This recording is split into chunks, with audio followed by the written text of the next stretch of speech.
Who is Jesus? What is his mission? As the story moves and Jesus moves beyond the region of Galilee, the miraculous signs all point to his identity as the promised Messiah and King of God's kingdom. What miracle will happen next? What do the miracles mean? Will the disciples understand where all of this is leading? Let's pick up where we left off in the story. Well, hi everyone. One of the most memorable moments in Olympic history occurred at the Barcelona Games in 1992. It was the semi-final race of the 400-meter dash, and one of the runners, who was considered a favorite to win a medal, experienced a tragedy in the first straightaway of this one-lap race. He was British runner Derek Redmond. He was in full stride when he pulled his hamstring, and he fell to the ground writhing in pain. And in that moment, his dream of an Olympic gold died. He was done. He was disqualified. A lifelong pursuit had come to an end.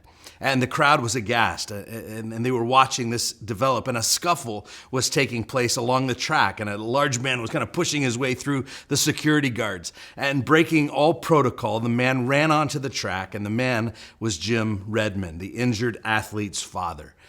And so Redmond got back to his feet, and he began hobbling his way around the track, his father by his side. He put one arm over his neck to bring stability to his injured leg.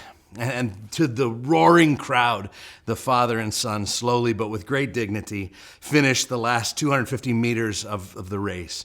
It was later reported that Jim Redmond was telling his boy over and over again in his ear, "Come on, son, we'll finish this one together." Well, the title of my message today is Hope for the Disqualified. And you can turn in your Bibles or your device to Mark chapter 7, starting in verse 24. If you don't have the passage in front of you today, I'll assume that you have these 13 verses memorized. I'm kidding, but I would encourage you to bring your Bible or device to service so that you can follow along with the passage. The words are also going to be on the screen. But hope for the disqualified. And today we're going to look at the stories of two different people, both of whom have every reason to believe that they've been disqualified from the love and salvation of God. That these are an example of one of our themes in Mark, ordinary heroes. These are characters that we only meet once in the story and then they just disappear, but they show us the way to true discipleship, even while the actual disciples of Jesus are failing. And so today's characters are so obscure that we never even find out their names. Well, one is just called the Syrophoenician woman, and the other a deaf mute. And both demonstrate incredible faith. And they show us that true discipleship is an ongoing decision to obey Jesus. Whatever he says, wherever he goes, I'll follow, even in my failures. This is discipleship. Now, there are some of you today who feel disqualified. Maybe from an addiction or something from your past. Maybe there's a habit that has stayed with you for years, or you're noticing that you've become dangerously self-reliant, or maybe there's a relationship that you failed at, or maybe you've been distant from the church for a while now, or you feel like you didn't raise your kids well, or maybe you've taken up with a group of friends that's leading you down a wrong path. What I want you to hear is here's today's big idea, that Jesus is available to restore those who think they're disqualified. And so today we'll learn from these two unlikely characters. We're coming off last week's passage where the two groups who should get it, the Pharisees and the disciples, don't get it. And now we're going to learn about some folks who shouldn't get it, who do get it. It's the upside down kingdom of Jesus. Now, just by way of context, let me set the scene and then we'll get into our passage. Jesus has now turned his ministry to the Gentiles. The religious leaders have been all worked up over his disregard for their man-made rules. But now Mark turns to Jesus' acceptance of the despised Gentiles. And the issue is what's clean and unclean. This is what he's been battling the religious leaders about. And beyond now breaking just the food laws, Jesus is now breaking down social barriers. And so look at Mark 7:24. It says, "And from there he arose and went away to the region of Tyre and Sidon. And he entered a house and did not want anyone to know, yet he could not be hidden." Now, it's a several-day journey through Tyre and Sidon. It's out of the way from where they were going. And so this is a deliberate choice on Jesus' part to go here. He's going there on purpose. And the fact that he wanted it hidden is probably due to his desire to escape the harassment of the crowds that he was feeling. But it's also intentional because he's preparing his disciples for their mission, which will include the Gentiles. Look at verse 25. But immediately a woman whose little daughter had an unclean spirit heard of him and came and fell down at his feet. Now the woman was a Gentile, a Syrophoenician by birth, and she begged him to cast the demon out of her daughter. So this description here by Mark confirms that this is a Gentile pagan woman. And he's introducing now a new wrinkle. She hails from this city that the Old Testament deems to be a godless oppressor of Israel, which creates this kind of dramatic tension in the story. What's Jesus going to do with a sworn enemy? And as we're about to see, this woman is about to demonstrate true faith despite all of these descriptors that would set her back. But Mark is contrasting her faith in two directions. One, he's showing her carefree devotion to Jesus in contrast to the strict rigidity of the Pharisees. But also he's contrasting her unusual insight and understanding of Jesus' true identity to the seeming cluelessness of the disciples about who Jesus is. And so she comes now begging Jesus to heal her daughter. And we wonder, well, how will Jesus respond? Look at verse 27. It says, and he said to her, let the children be fed first, for it is not right to take the children's bread and throw it to the dogs. But she answered him, yes, Lord, yet even the dogs under the table eat the children's crumbs. And he said to her, for this statement, you may go your way. The demon has left your daughter. And she went home and found the child lying in bed and the demon gone. Now, I want to draw some insights from this passage before we move on to the next story. And I'd like to frame both of these accounts this way. These are 4 ways Jesus gives hope to the disqualified. So the first is this, that sometimes Jesus needs to get your attention to draw out your faith.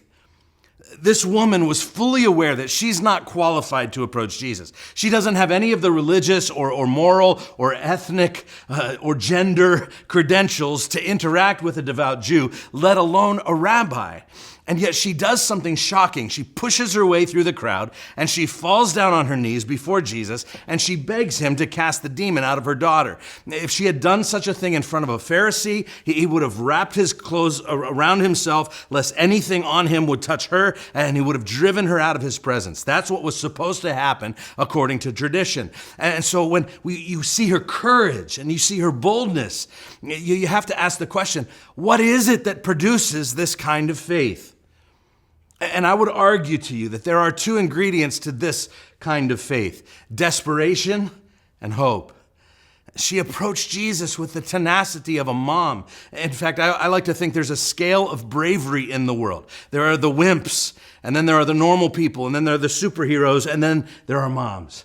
And so if you run across a mom whose child is in jeopardy, there's nothing she won't do. It doesn't matter if she's normally timid. It has nothing to do with personality. A switch just flips and she will do whatever it takes to get help for her child. And so she begged Jesus to cleanse her daughter. In fact, it's a present progressive verb. It would be translated, she kept begging. This is the desperation side of faith. Any of you ever been there? Begging God to come through. Well, that's where she's at. But then there's a second ingredient. Her faith was also motivated by hope. A hope that Jesus was the answer she was looking for. And so let's talk about his reply, because it's kind of surprising. Out the window goes the idea that Jesus is this meek and mild, politically correct, beatnik kind of prophet. In verse 27, he responds to the woman's request with essentially a racial slur. Why would I take the children's bread, and he says, throw it to the dogs? Remember, dogs were considered unclean because they ate garbage. And so he seems to be saying the kingdom benefits that I bring are only for the Jewish people. And between this slur toward the Gentiles and his harsh response in last week's confrontation with the Pharisees, Jesus isn't exactly winning any popularity contests on either side. But what did he mean? Because some people try to kind of soften Jesus' response, and they say, well, he must have, used a soft tone of voice and had a little sparkle in his eye as he said this. Others think, maybe Jesus was confused about his own mission, and this woman, convinced him to take his ministry in a new direction. I don't think it's either of those. But upon closer investigation, I think what Jesus is doing is he's not attempting to insult this woman. He's actually using a parable. He's using a metaphor, and he's seizing an opportunity to draw out this woman's faith. It's unconventional, to be sure, but very purposeful by Jesus. He's not being mean. He's not being harsh. He's saying something that's meant to test and refine her simple faith. He's basically saying, don't you know that you're outside of the people of God's covenant because you're a Gentile? Don't you know that you don't have any official claim to this healing that you're asking for? And by the way, he's exactly right in this explanation. In the parallel account over in Matthew, Jesus says it this way. It says that he was sent for the lost sheep of Israel first. And up to this point, he had largely concentrated his ministry in Judea. It wasn't until after his resurrection that he would command his followers to take the gospel to the ends of the earth, to the Gentiles. So in parable form, he's saying to the woman, there's an order here. I'm going to feed the children of Israel first, and the mission to the Gentiles will come later. And he's getting her attention in this unconventional way, using some language that would have been common in the time, in order to draw out her faith. Do you know that sometimes God uses strange things to get your attention, to draw out your faith? Like you're shaking your head going, I just can't believe that this just happened. Or how did I end up here? Maybe you even question the sensibilities of God. God, do you know what you're doing here? But as I've said many times, when God gets your attention, pay attention. Because when God gets your attention through a person or a circumstance, you have a decision to make. Will it be a faith builder or a faith buster? Will it draw you closer toward Jesus Christ or away from him? And God will allow all kinds of, God will allow suffering, God will allow pain, he'll allow frustration, God will allow the dark night of the soul, because sometimes that's the only way to get the infection of sin out of our lives and to allow true faith to take root in its place. I'll never forget one day when our middle son, Chase, revealed to Kim and I that he had a splinter that had been festering in his foot for a couple of weeks.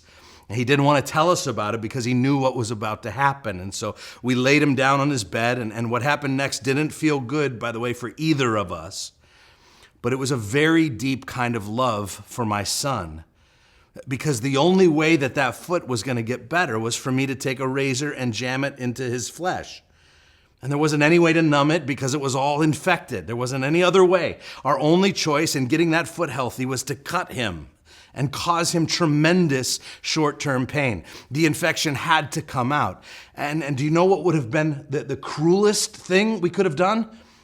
It would have been nothing. The most evil thing would have been to do nothing in the hopes that the infection would work itself out. So sometimes Jesus has to get our attention through unconventional methods to draw out our faith. And so that's what he's doing here. He's getting this woman's attention through a potentially offensive statement that may have hurt her feelings in the moment. A dog waiting for table scraps. And he insinuates, you don't have any right to make this request. It's not the Gentiles' time yet. And so again, we're left with, how will she respond? Now we know how he responded. How will she respond? And it captures the second way that Jesus gives hope to the disqualified. It's that he recognizes humility as an indicator of true faith. What did the woman do? Well, we get a clue by the way she started her whole encounter with Jesus. Remember, it says that she fell at his feet. Her request started with a posture of humility. By the way, you'll never go wrong with a posture of humility. I'm convinced it's one of the ways that we are most like Christ. But then to Jesus' scandalous phrase about the dogs, she responds, yes, Lord, yet even the dogs under the table eat the children's crumbs. What a remarkable response. Essentially, she's adding to Jesus' parable. She's building on his parable. And she says, when the provision of the Father for his children is so rich and so abundant that crumbs end up dropping off the table, the dogs don't have to wait their turn. They're able to eat at the same time as the children. And she basically says, I would be glad to be a dog and to eat the morsels off the table, even if they weren't intended for me. This is how abundant God's blessing is. Incredible humility. This is the kind of heart response Jesus is looking for. Again, in contrast to the external charades of the Pharisees or some kind of pretend holiness, he wasn't impressed by her cleverness. He wasn't impressed by her quick wit, but by her humility, her faith, which his comment was intended to draw out. She says, I'm happy with the scraps. And she's expressing her trust in the sufficiency and the surplus of Jesus. She believes his provision for the disciples and for Israel will be abundant enough to still provide leftovers for one such as herself. What an irony that she has understood this. Jesus has been trying desperately to teach this lesson to his disciples, but they're still failing to get it. And this pagan Gentile woman, she got it. Her response is incredible, and it's incredible for a couple reasons. One, she just understood the parable. She's the first person in Mark to hear and understand a parable of Jesus. In fact, she builds on the parable. She adds to it. In the last passage, Jesus says to his disciples, are you so dull? Like they're continuing to not get it, but she gets it. She understands Israel's Messiah better than Israel does. She understands the bread that Jesus offers better than the disciples. The second reason her response is incredible is she doesn't take offense. Like the implied insult doesn't embitter her. She didn't say, I don't have to stand for this or whatever. She didn't demand her rights. Instead, she becomes the first person in Mark's gospel to engage Jesus in a constructive exchange about his mission. And in a very respectful way, she doesn't take no for an answer. The third thing that makes this incredible is that she expressed true faith. She knew that Jesus was sufficient to meet her need. Notice her posture. She's not saying, Lord, give me what I deserve based on my own goodness. Just the opposite. She says, Lord, give me what I don't deserve based on your goodness. She's providing us this little microcosm of the gospel. But her humility was the key to this expression of faith. So put yourself in the situation just for a moment of this woman. Jesus says to you, you're undeserving of my love and sustenance. How do you respond to that? Many people today would snub their nose at Jesus and just walk away. How dare you? But it's a true statement, We're all undeserving. But how you would respond will tell you a great deal about yourself. Humility can be a confusing concept. Humility is not about shuffling along, telling yourself how unattractive or incompetent or unsuccessful you are. Humility has less to do with how you view yourself and more to do with how you view God and others.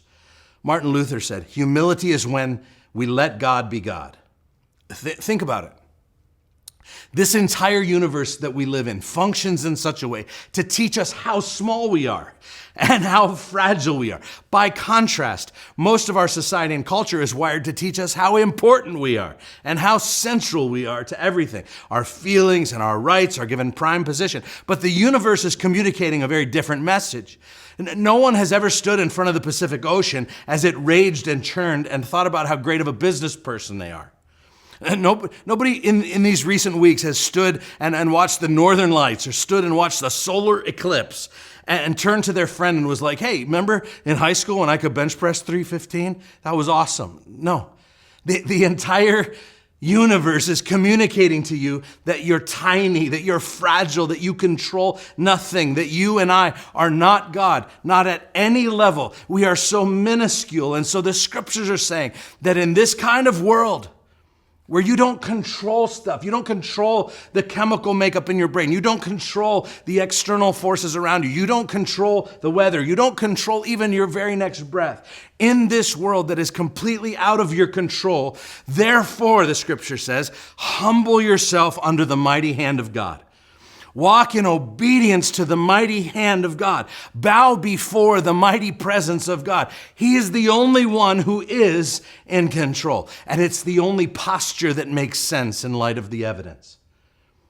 And you will know that you're making progress in this area of humility when you start to see examples in your life of less and less preoccupation with yourself. When you're with others, you're truly with them. You're not wondering the whole time how they can be of benefit to you. It's the old phrase that humility is not thinking less of yourself, it's thinking of yourself less. And so this woman's faith expressed itself in humility, and Jesus took notice. But notice, it wasn't a humility that caused her to crumble. She still approached Jesus boldly. Why? Because while she understood her limitations and her own standing before God, she also understood that Jesus is who he said he was. And so even in her humility, her faith still made her bold. So if you're trying to figure out how to relate to God, the first step is humility. This is what some of you need to hear today. You can't do faith on your own. And Jesus responds to her faith, and he says, for this statement, you may go on your way. The demon has left your daughter. She's sent on her way without any empirical evidence that this healing happened, without any proof that her daughter was in fact delivered. And notice, she didn't demand that Jesus come with her to double check. She left just like she came, in faith. And while she was with him, Jesus drew out that faith and allowed her to put it into words. What a beautiful gift. Now, we're going to move on to a second encounter that's completely different, but has like commonalities. Both are examples of Jesus bringing hope to the disqualified. Look at verse 31. It says, then he returned from the region of Tyre and went through Sidon to the Sea of Galilee in the region of the Decapolis. And they brought to him a man who was deaf and had a speech impediment. And they begged him to lay his hands on him. And taking him aside from the crowd privately, he put his fingers into his ears, and after spitting, touched his tongue, and looking up to the heaven, he sighed, and he said, Ephatha, and that is, be opened. And his ears were opened, and his tongue was released, and he spoke plainly. Now, Jesus tells him to not say anything. And before we get into this text, I have to ask, how can you heal a man who can't talk? And the first thing Jesus tells him is to not talk. That almost seems as rude as calling that poor woman a dog in the last passage. It's like, come on, Jesus. So anyway, his travel itinerary leads him to zigzag through Gentile territory on the other side of the Sea of Galilee. And he comes upon a man who is deaf and mute. He can't hear and he can't talk well. And notice all of the hands-on details of this miracle. They just add to the drama, and they really show us the compassion of Jesus. Look at these details. It says he takes the man away from the crowd, and he points to his ears, and he touches his own tongue, and he takes his own saliva, and he puts it on this man's tongue, and he looks up with a deep sigh, and then he says, be opened. And you may think that Jesus is going through some hocus-pocus rituals of an ancient miracle worker, like all the incantations to somehow pull off an entertaining show. This is David Blaine, or this is Harry Houdini. No, Jesus has already proven countless times with his other miracles that he doesn't need to go through any dramatics. In fact, this is the first time we've seen this kind of thing in Mark. Heck, he calmed the sea just a minute ago by saying, be quiet, shut up. He just healed a demon-possessed girl a couple verses ago without even being in the same physical location. He doesn't need any rituals to somehow summon his power. Jesus didn't do these things because he needed to. He did them because the man needed him to. Which leads to our third way that Jesus gives hope to the disqualified. Jesus will restore you in deeply personal ways. All the gestures here, all the hand motions were Jesus' way of identifying himself in a very deep and personal way with this man and reaching him exactly where he was. All the touching of the ears and the mouth, they were like sign language to this man. Jesus was communicating. We're going to go over here, and yes, your ears, I'm going to do something about your ears. And I know your tongue, yes, I'm going to do something with your tongue as well. And now let's look to God. He's the one that's up to something here. Notice Jesus takes him away from the crowds. Think about how dignifying that was. This man has been a spectacle his whole life. Imagine how he'd been made fun of as a kid. And so Jesus refused to make a spectacle of this healing. This differentiates Jesus, by the way, from some modern so-called faith healers who just seem to be about the spectacle in an effort to build their following. Not Jesus. He was much more interested in this man's dignity. And then he utters this deep sigh. A better translation is that he moaned. And it's an expression of pain. He's connected to this man in his pain. He's taking upon himself his isolation and his alienation. And we wonder, why isn't Jesus, smiling and clapping and saying, wait till you see what I'm about to do? Well, it's because there's a deeper identification going on.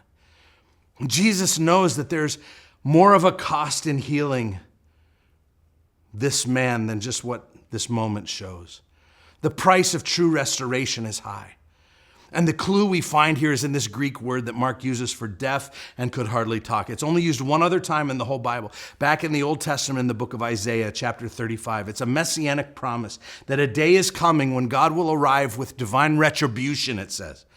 And the sign that he is here is that he will unstop the ears of the deaf and he will cause the tongue of the mute to shout for joy. And so Mark is saying, do you see these things happening?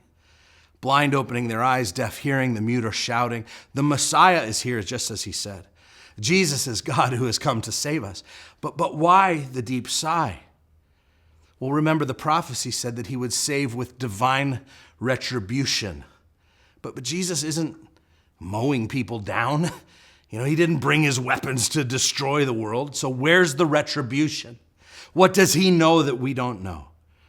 And the answer is, he didn't come to bring divine retribution. He came to bear it. The restoration of all people would come at a terrible cost to Jesus. And it was one that he came to bear. He knows the true cost of restoring the broken, but he did it anyway. And he took such care in every detail of this healing. I would ask you, do you trust that Jesus can be so personal with you? He can and he will. I've heard so many stories recently of people who've said, I can't believe how God took care of every detail for me. How specific are the ways he loves us. He's so good. So again, we're looking at 4 ways Jesus gives hope to the disqualified. We said sometimes Jesus needs to get your attention to draw out your faith. We said Jesus recognizes humility as an indicator of true faith. We said Jesus will restore you in deeply personal ways. And here's the last one. Jesus gives you a story to tell of his goodness. Look at verse 36. It says, and Jesus charged them to tell no one.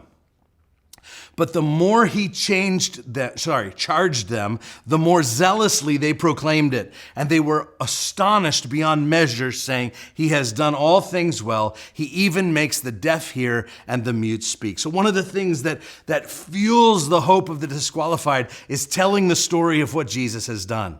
Now, what Jesus is doing here in verse 36 is called the messianic secret motif. It happens a whole bunch throughout Mark. Jesus seems to be trying to tell people, don't tell anybody what happened. He's biding his time so the crucifixion doesn't happen too soon. But I think in these two verses, we see the proper response when you experience God's work in your life. The first thing that we see is tell the story of what he's done. It says that the more zealously they proclaimed it. Or another translation says that they kept talking about it. Their excitement shows us that Jesus' glory cannot be subdued. When one is touched by Jesus, it's impossible to keep quiet. One of our dream disciple roles here at Grace that we've been talking about is what we're calling compassionate storyteller. It says, I know God's story. I know my place in it. I'm motivated to tell the people in my life. That's what's going on here. When you've met Jesus, when he's restored you, it's almost like you have no choice but to tell the people in your life. One of our tools that goes with this discipleship role is called the My Story tool. We want to train every person at Grace in the coming months with this elevator speech of your faith story. It's through the construct of another Bible story that says, I once was, but now I'm. I once was this way, but I met Jesus, and now this is what he's up to in my life. And we see this same construct here. I once was deaf, now I hear. I once was mute, now I speak, because of what Christ has done in my life. When you've been restored, you have to tell the story of Jesus. The second proper response is personal reflection. It says here that they were astonished beyond measure. This astonishment is a return to that messianic prophecy in Isaiah, now fulfilled in Christ. And the grammar here is what's called a double superlative.